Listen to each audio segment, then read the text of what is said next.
مولاي صل وسلم دائما ابدا على حبيبك خير الخلق كلهم.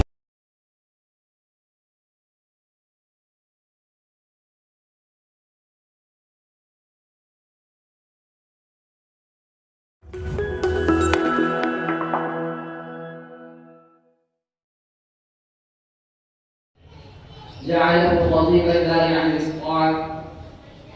أيها السادة الأفاضل، بعد هذه الخطبة الشيقة ندعو من المساهم الرابع الأخ محمد حذيفة من الصف الثالث أن يقدم بين أيدينا خطبته حول موضوع الحب الصادق، فليسعد مشكورا.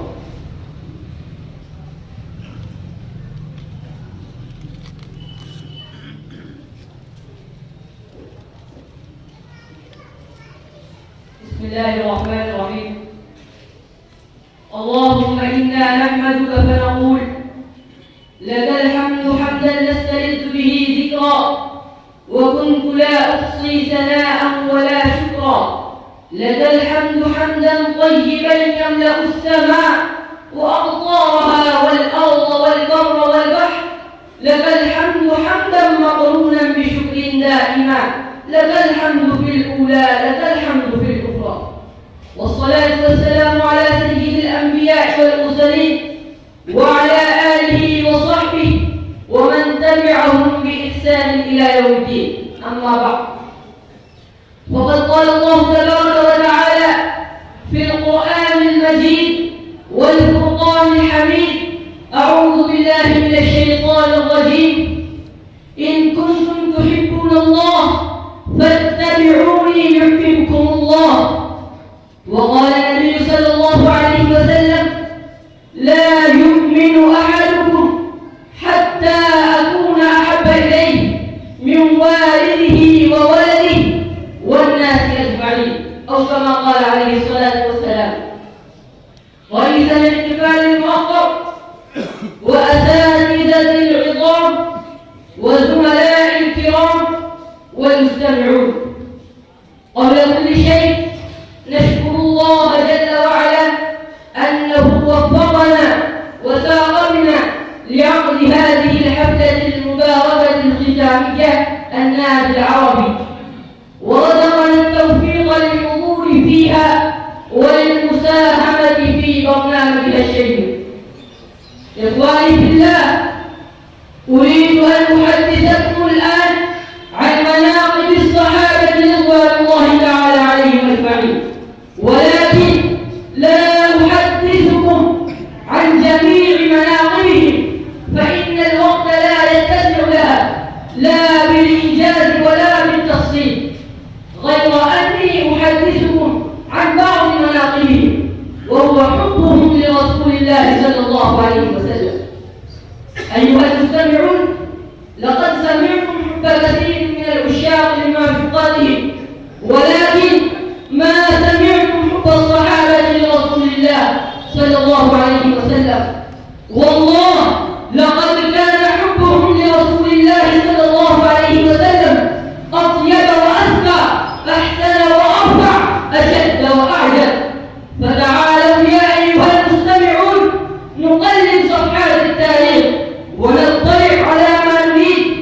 تراجم الصحابة تحدثنا، وسير الصحابة تحدثنا، والتواريخ الإسلامية تحدثنا، والمصادر الموثوق بها تخبرنا، وتخبرنا الأحاديث أيضا، وتخبرنا الآثار أيضا، ويخبرنا الأصدقاء والأعداء أيضا أن الصحابة الكرام أحبوا رسول الله صلى الله عليه وسلم أكثر من كل شيء، حتى من أنفسهم، ولا شك فيه، فإنهم خاطروا بأنفسهم وخاضوا المهالك والمعارك طيلة الحياة، كلما اقتضت الأوضاع واستدعت الأوقات، فلذلك تلقاهم الله عز وجل بقبول عظيم ورزقهم هداية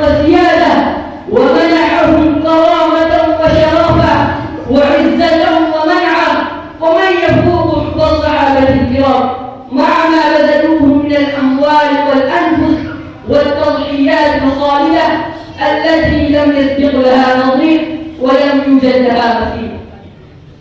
إخواني في الله، بعد حديثي هذا أريد لفت أنظاركم إلى مقالة تاريخية لا تنسى قد ألقاها سيدنا مقداد بن الأسود رضي الله تعالى عنه في حوض النبي الكريم صلى الله عليه وسلم، أصالة عن نفسه ونيابة عن جميع الصحابة الكرام، بمناسبة وقعة بدر الكبرى، حيث قال بلهجة صادقة وحماسة إسلامية يبدو مثالها في هذا الموقف العظيم، في الموقف الهائل الذي تقشعر له الجلود وتختلف له الصدور وتفتر له العزائم، لكنه يتجلد ويتشدد ويقول بقلب لا يهاب الموت، امض ما أمرك الله